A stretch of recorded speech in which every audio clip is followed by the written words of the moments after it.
A while back, I was talking to a buddy of mine about a situation at the American Legion. Welcome again to comments, questions, and concerns. My name is Kelvin Pion. This is one of my favorite stories that happened to us. So we're sitting in the bar. This was a long time ago. And there's a gentleman he's usually there. Every time I visited, he was usually there. Now, I never noticed him with his wife because a lot of times when the men are in the bar hanging out and doing whatever, a lot of times the women are sitting someplace else doing whatever they're doing. It's not all the time, but most of the time that's how it was. So this man, I believe he was a command sergeant major. He was in the Marines, so I think they're basically sergeant major. But I knew he was the E9, and he had retired. And he's a good guy to talk to. Had lots of great conversations about what he's been through, his war stories and all. And this guy was still in great shape. I believe he might have been mid to late 60s. But it was obvious he was still getting up early in the morning, doing a lot of push-ups and maybe running a couple of miles. He was not somebody you want to push around. But there were some times when he would get drunk, he would lose his military bearing, and he would start talking crazy to some of the people in there, even people that weren't bothering him. Now, when you're in a room full of combat veterans mostly, no one in there is afraid. Nobody's a chump. Nobody's got Kool-Aid running through their veins. I don't care if it's from the lowest enlisted to four-star general, especially those that's been in combat. Everybody's willing to defend their honor at all costs. But again, kind of knew he was, and sometimes when he had a little bit too much, he would get out of hand. And most of the time we just try to ignore him and like, yeah, okay, whatever. But sometimes he tend to take it too far, and some guys will look at him like, hey, buddy, we can take this outside if you got something else to say. Well, one day, a buddy of mine was sitting next to me. We saw this going on where he was getting out of hand. He was like, I'll be right back. So he leaves, and he comes back with what I've eventually figured out was his wife, was the sergeant major's wife.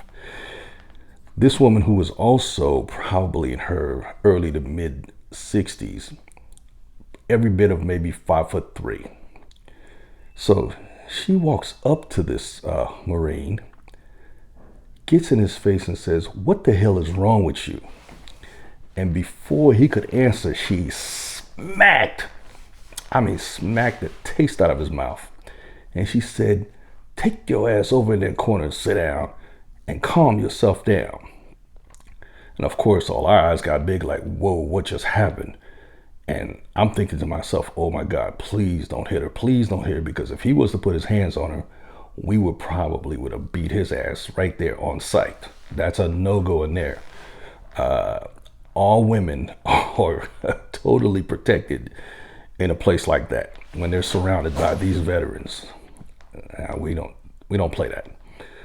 So she smacks the hell out of him. He gets kind of like in a position of attention a little bit, and he looks at her and just growls, just kind of balls his fist a little bit. And of course I'm like, oh God, please don't hit her, please don't hit her. Sure enough, he does an about face, goes over to that corner table and sits down by himself. So I'm like, whew, all right. So I looked at my buddy and I was like, man, what was that all about? So he basically explained to me that this Marine had come to the realization that out of all the people in the world, or any woman in the world, this is the only woman that will put up with his crap.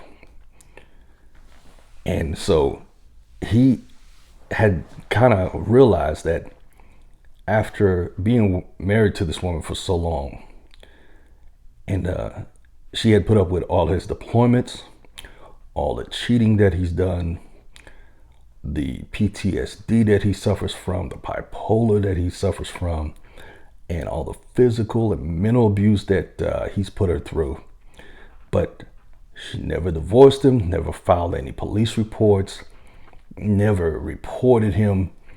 And pretty much that's the only way he made it to Edine, because he had done so many things that if she hadn't held all that in and dealt with it herself and had put a paper trail on this man, no way in heck he would have made it to E9. Not in the Marines. Well, not in any military branch. They're not going to put up with that.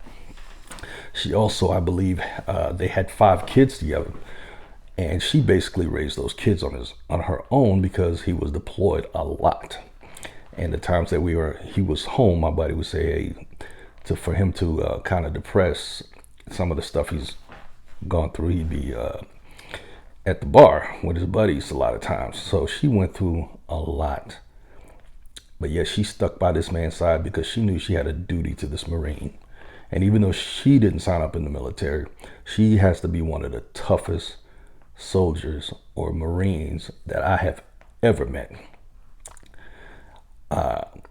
So, yeah, that was kind of impressive to see that this hardcore, high-speed Marine, who most men would dare not try, was humbled and told to shut up and sit his ass down by a little old lady who was 5'3", because he understood ain't no woman in the world is gonna put up with his mess and gonna take care of him like she did. Godspeed, man, because that is something I will never forget. And we chuckled about that for a very long time. Thanks again for visiting Comments, Questions, and Concerns. My name is a.k.a, and I hope to see you on the next one. So until then, be well.